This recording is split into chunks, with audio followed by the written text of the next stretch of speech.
Okay, what we're looking at here is exercise 1 for week 13, our first example in writing a program that does threading. What we've done is create a class called Hello Thread that extends the thread class. This allows us to run the actions that are going to be in this class in a separate thread or separate process.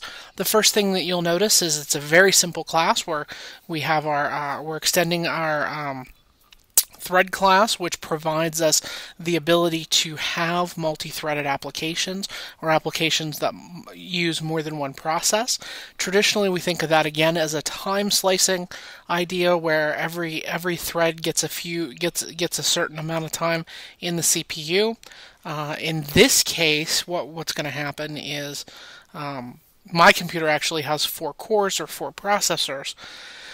So I have 4 processors dividing up those processes. So it is possible that 2 of those processes are actually going to run concurrently.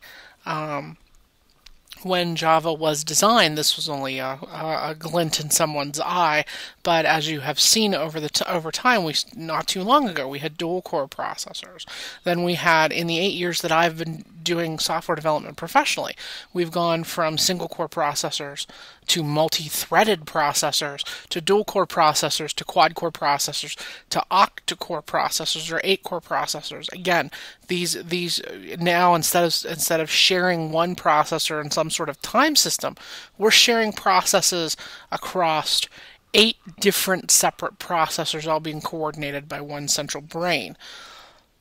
That makes multi-threaded programs run very fast, but it introduces some problems too. Some potential problems too. That's a little outside of the scope of this class. Let's take a look at how this program works and what happens. By extending the thread class, if you'll remember back from inheritance, we become a child of the thread object, or of the thread class, which means that when we create this, we're really also creating a thread object. The thread class has a method we can override called run, and in there we put all the actions we want to happen. They could be other method calls, they could be something as simple as the statements that we have in here now, a for loop and a print statement. And what's going to happen is that when we call this process and when we call the start method of the thread class, and we'll do that by calling the hello thread object.start, which will go back up to the thread class, it will execute that run method for us, and that'll be happening in a separate process. If we look at thread demo, we'll see that we're just simply creating a new thread process and called hello, and then calling hello.start. Now, if you go back here again, we don't have a start method here. How is this going to work? Remember back to inheritance, the thread class has a start method. So what's going to happen is it's going to say, there's none in the hello thread method, so let's go to the start. Let's go to the thread method. Or there's nothing in the hello thread class.